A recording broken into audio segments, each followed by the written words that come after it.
I get the feel that there is no one at the helm. You've got a variety of different people in the cabinet and perhaps major donors on the backside that are also adding their views and attitudes and opinions to the mix. This is not how you govern a major power in the world, and we need to get it under control. So we've got to have a clear, absolutely unambiguous transition of power away from President Biden into the hands of presumably Vice President Kamala Harris. Now, whether people like her or not, whether or not they think she's qualified at this point, is probably irrelevant. She is at least mentally competent and physically fit. So let's put her in the job and then surround her with the most competent advice that can be found. That's what we need to do. Are you serious? You want Kamala Harris in there? Well, it's not a matter of whether I would like to have her. That's what the election's going to decide here coming up soon.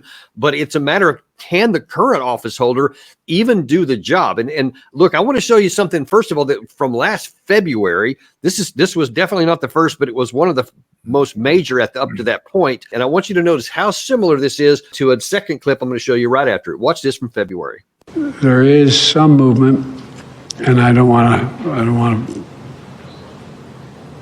maybe choose my words. There's some movement.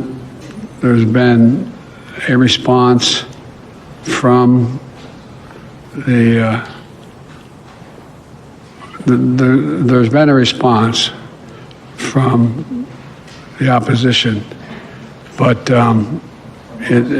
yes, I'm sorry, from Hamas, but it seems to be a little over the top. We're not sure where it is. There's a continuing negotiation right now.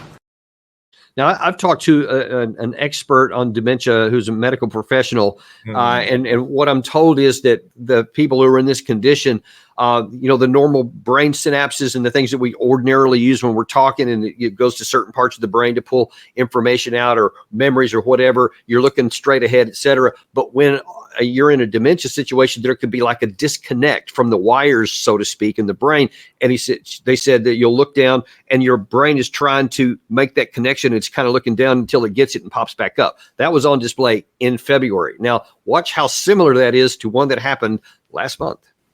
Making sure that we're able to make every single solitary person eligible for what I've been able to do with the COVID. With dealing with everything we have to do with. Look, if we finally beat Medicare. Then he pops up and says something that wasn't even connected with the topic here. So when you see things like that, can you imagine?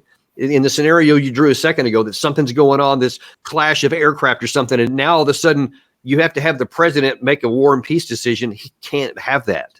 This has been going on for some period of time. This is not new. Right now, given the global situation and given the situation here at home, both people overseas as well as in the United States want to know that the person who is in command is at least reasonably competent to sort through the issues, to listen to advice, and make a choice.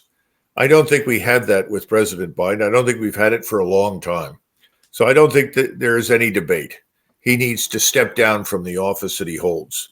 We are in a very vulnerable position right now, let's face it. And power abhors a vacuum, and that weakness will be identified, that vulnerability will be exploited. So we need to send him on his way to wherever he's going.